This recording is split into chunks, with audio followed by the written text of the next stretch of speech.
시편 127편 1절부터의 말씀입니다.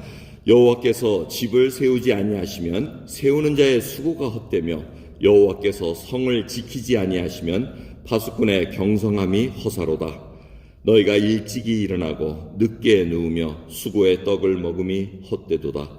그러므로 여호와께서 그 사랑하시는 자에게는 잠을 주시는도다. 자식은 여호와의 주신 기업이요 태의 열매는 그의 상급이로다. 젊은 자의 자식은 장사의 수중의 화살 같으니 이것이 그 전통에 가득한 자는 복되도다. 저희가 성문에서 그 원수와 말할 때에 수치를 당치 아니하리로다. 아멘.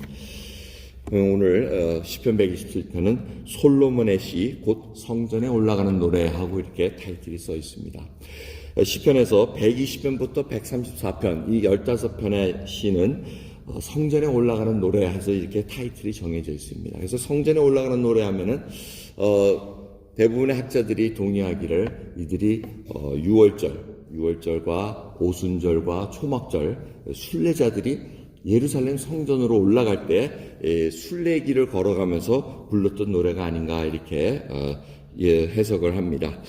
여러분, 오늘 찬송가도 저 높은 곳을 향하여 우리가 찬양을 부렸던 것은 바로 하나님 계신 그 예루살렘 성전이 거의 800m 이렇게 높이에 있습니다. 그래서 그 높은 곳을 지금 걸어가면서 하나님 계신 곳을 향해 이 벅찬 마음으로 지금 예배 드리러 가는 그 모습으로 지금 성전에 올라가는 노래로 이렇게 지어진 시입니다. 그래서 이 15편 중에 4편은 우리 다윗 왕이 썼고 이 한 편은 솔로몬이 썼습니다. 그리고 나머지 10편은 누가 썼는지는 모릅니다.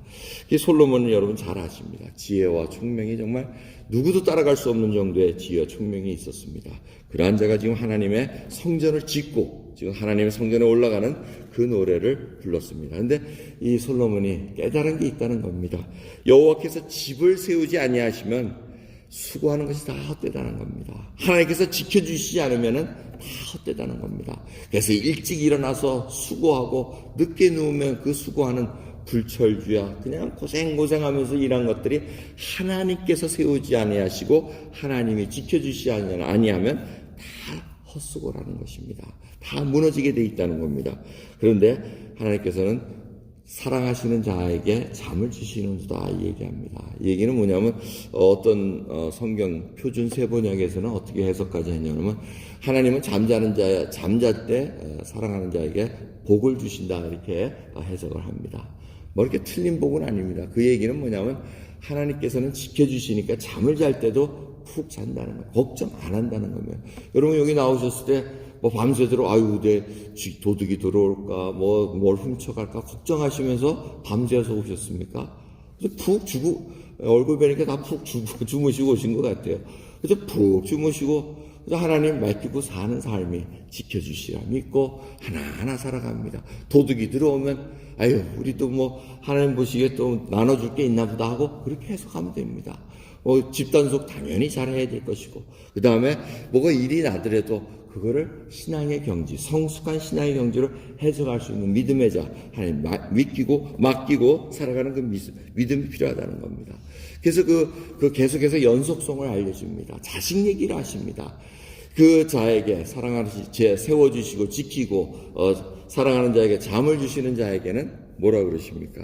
이 기업이 있다는 거예요. 자식을 준다는 겁니다. 근데 자식이 화살과 같다는 겁니다. 옛날에는 이 농경 문화에서는 자식이 많이 나야 노동력이 있으니까 이 힘을 쓸 수가 있었습니다. 그 뜻뿐만 아니고 여기서 얘기하는 것은 젊었을 때 아이들을 낳으면 그 아이들이 장성해서 어려운 일이 당할 때 성문에서 원수와 말할 때 이 얘기는 성문에서 말한다는 건 재판을 당하고 있다는 겁니다. 그래서 옛날에는 자식이 없고 힘이 없으면은 이 재판에서도 불이익을 당할 수가 있습니다. 그런데 이 아버지가 자녀들 장성한 아주 늠름한 장군 같은 자녀들을 쭉 거느리고 이렇게 재판을 당한다던가 아니면 알비를 할 때 꼼짝을 못한다는 겁니다. 불의는 당하지 않는다는 겁니다.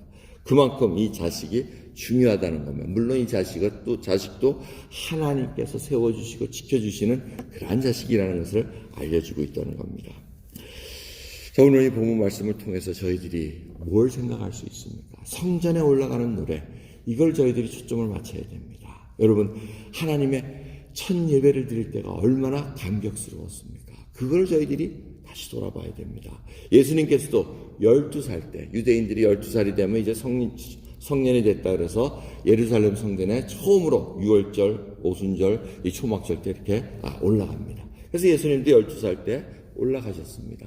근데 부모를 따라서 오질 않았습니다. 부모들이 하루길 지나가가지고 이거 어디 갔나 했더니 못 찾으니까 성전으로 올라간 그 말씀, 누가복음 2장의 말씀 기억나실 겁니다.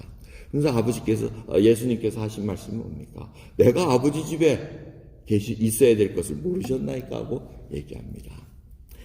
여러분, 저희들이 정말 하나님이 거하시는 아버지의 집에 저희들이 예배를 드리러 옵니다. 이들이 순례자들이 정말 성전에 올라가면서 이 시편 한 편이 노래를 부르면서 올라간 것은 벅찬 감격으로, 벅찬 가슴으로, 정말 하나님이 계신, 정말 우리들에게 복을 나눠주셔서 지켜주시고 인도해 주셨기에 그것을 지금 하나님께 예배 드리러 가는 그 기쁨으로 가는 발걸음입니다. 저희들이 주일마다 예수 그리스도의 그 구원받은 백성 그 기쁨으로 하나님 아버지께 예배를 드리러 갑니다. 벅찬 가슴으로 예배를 드리고 주님 앞에 찬양 드리며 정말 하나님 앞에 회복되는 심령, 정말 주님께서 부어주신 은혜 감격해서 다시 한번 믿음으로 살아가겠노라. 진리를 간직한 모든 백성들이 함께 이 어려운 일을 당하면서 나가겠노라라는 그 고백으로 살아간다는 것입니다. 여러분, 저희들이 정말 이 성전에 와서 하나님 앞에 정말 좋은 그 기쁨으로 갑니다. 그러면서 이 성전에 올라가는 것이 중요한 것이 아니고 올라간 것도 중요하지만 귀가가는 것도 돌아가는 것도 중요합니다. 그래서 여러분, 이 성전 예배 마치고 집에 돌아가는 발걸음 그 하나하나가 정말 주님의 그 축도를 받고 갑니다. 정말 하나님께서 복을 누눠주시고 정말 사랑하는 자에게 잠을 주시듯 저희들이 모든 깰 때부터 잘 때까지 다 보호해 주시는 것을, 세워주시는 것을 믿고 우리가 살아간다는 것입니다. 여러분, 진정으로 하늘에서 주시는 그 참된 평강으로 오늘 이 하루를 시작하십니까? 아버지의 집에 와서 만민이 기도하는 일컬기를 바라시는 하나님의 그 뜻을 저희들이 알고 있습니까? 오늘 저희들 기도하러 와서 정말 초점이 어디에 있는가? 하나님 아버지가 살아가신 내 기도를 들어주신다는 그 초점에 맞추시면서 오늘 승리하는 저 여러분 되기를 간절히 예수 그리스도를 축원합니다. 기도하겠습니다. 하나님 감사합니다. 하나님께서 집을 세우지 아니하시고 또 지켜주시지 않으면 모든 것이 헛되다는 것을 다시 한번 깨닫게 해주시면 감사합니다. 아버지, 이 이국 땅에 와서 저희들이 여러 번 이사를 하면서 이곳에 뿌리를 내리며 살아가고 있나이다. 주님, 잠깐 있다가 없어져야 될 이런 것들에 저희들이 집착하는 것이 아니라 진정으로 영원히 계실 하나님의 집에 저희들이 다시 한번 초점을 맞추며 주님, 이 맡은 것 선한 청지기로서 충성되게 관리하기를 원합니다. 오늘 혹이라도 저희들 불충한 거 있으면 관리가 제대로 안 돼서 누수되는 것이 있다면 아버지 깨닫게 해주시고 저희들이 그것을 고칠 수 있도록 은혜 베풀어 주시옵소서. 감사드리며 우리 주 예수 그리스도의 이름으로 기도드리옵나이다. 아멘.